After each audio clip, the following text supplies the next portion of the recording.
एक रहस्यमय रास्ता। घना जंगल जहां पेड़ों की लंबी शाखाएं एक दूसरे से उलझी हुई थीं और सूरज की किरणें बमुश्किल जमीन तक पहुंच पाती थीं। उसी जंगल के बीचों बीच एक पुराना रास्ता था। गांव के लोग उसे रहस्यमय रास्ता कहते थे। कहा जाता था कि उस रास्ते से जो भी गुजरता है वह या तो कभी वापस नहीं आता या फिर लौटकर कोई अनकही रहस्य अपने दिल में दबाए रहता है। गांव के बच्चे उस रास्ते के नाम से ही डर जाते थे।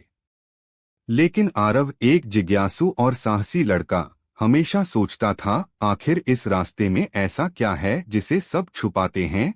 एक दिन उसने ठान लिया कि वह सच जानकर रहेगा।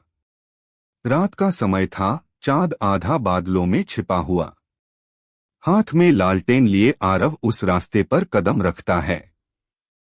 जैसे जैसे वह आगे बढ़ता गया, ठंडी हवाएं उसके कानों में अजीब सी फुसफुसाहट करने लगीं। पत्तों की सरसराहट मानो किसी के पैरों की आहट जैसी लग रही थी। कुछ दूर चलने के बाद उसने देखा कि रास्ता दो हिस्सों में बंट गया है। एक रास्ता उजाला था और उस पर चमेली की खुशबू बिखरी हुई थी। दूसरा रास्ता घना अंधकार लिए था, जहां से अजीब सी गंध आ रही थी। आरव ने सोचा, रहस्य तो अंधकार में ही छिपा होगा, और वह उसी ओर बढ़ गया। जैसे ही वह कुछ कदम चला, उसके सामने एक पुराना दरवाजा प्रकट हुआ, जिस पर ताले जड़े थे। दरवाजे के ऊपर लिखा था, साहस करने वालों के लिए ही यह मार्ग खुलता है।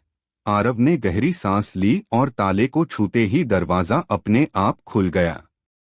अंदर चमकती हुई रोशनी और एक विशाल पुस्तक रखी थी। उस पर लिखा था, ज्ञान ही सबसे बड़ा रहस्य है। आरव ने समझ लिया कि यह रास्ता किसी डर या भूत का नहीं, बल्कि साहस और ज्ञान की परीक्षा का था। जो डर को पार कर ले, वही सच्चा ज्ञान पा सकता है। अगली सुबह जब आरव गांव लौटा, उसके चेहरे पर आत्मविश्वास की एक अलग ही चमक थी। उसने गांव वालों को बताया, रास्ता रहस्यमय जरूर है, लेकिन उसमें डर नहीं, ज्ञान छिपा है। उस दिन से गांव के लोग उस रास्ते से डरना छोड़कर उसे ज्ञान का मार्ग कहने लगे।